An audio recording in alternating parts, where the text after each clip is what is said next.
ரசூலுல்லாஹி ஸல்லல்லாஹு அலைஹி வஸல்லம் அவர்கள் தங்களுடைய சஹாபாக்களோடு ஒரு சந்தையின் ஓரமாக நடந்து சென்று கொண்டிருக்கிறார்கள். அங்கே பார்த்தால் ஒரு இறந்து போன காது வெட்டப்பட்ட அசக்குடைய காது வெட்டப்பட்ட ஒரு ஆடு ஓரமாக கிடக்கிறது.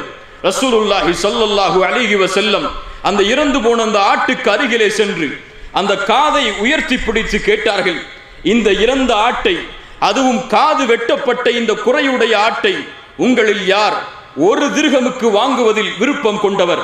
இந்த சஹாபாக்கள் சொன்னார்கள், யா ரசூலல்லாஹ், எங்களில் யார் இதை வாங்குவார்கள், யார் இதை விரும்புவார்கள்? அல்லாஹ்வுடைய தூதரே, உயிரோடு இருந்தாலே இது குறையுடைய ஆடாகிற்று, இது உயிரோடும் இல்லை குறையும் இருக்கிறது இந்த ஆட்டில், இந்த ஆட்டை ஒரு திர்ஹமுக்கு விலை கொடுத்து வாங்குவதற்கு யார் விரும்புவார்கள்? ரசூலுல்லாஹி ஸல்லல்லாஹு அலைஹி வஸல்லம் அவர்கள் சொன்னார்கள், ஃபவல்லாஹி லத்துன்யா அஹ்வனு அலல்லாஹி மின் ஹாதா அலைக்கும். இந்த உலகத்தை அல்லாஹ் எப்படி பார்க்கிறான் தெரியுமா? அவன் படைத்த துன்யா அவனிடத்தில் எந்த மதிப்புக்குரியது தெரியுமா? இந்த இறந்து போன இந்த காது வெட்டப்பட்ட குறையுடைய இந்த ஆட்டை உங்களுடைய பார்வையில் நீங்கள் எப்படி பார்க்கிறீர்களோ அதைவிட கீழாகத்தான் அல்லாஹ் இந்த துன்யாவை பார்க்கிறான். அதைவிட கீழுள்ள மதிப்பில்தான் இந்த துன்யா அல்லாஹ்வுடைய பார்வையில் இருக்கிறது என்று ரசூலுல்லாஹி ஸல்லல்லாஹு அலைஹி வஸல்லம் அவர்கள் சொன்னார்கள்.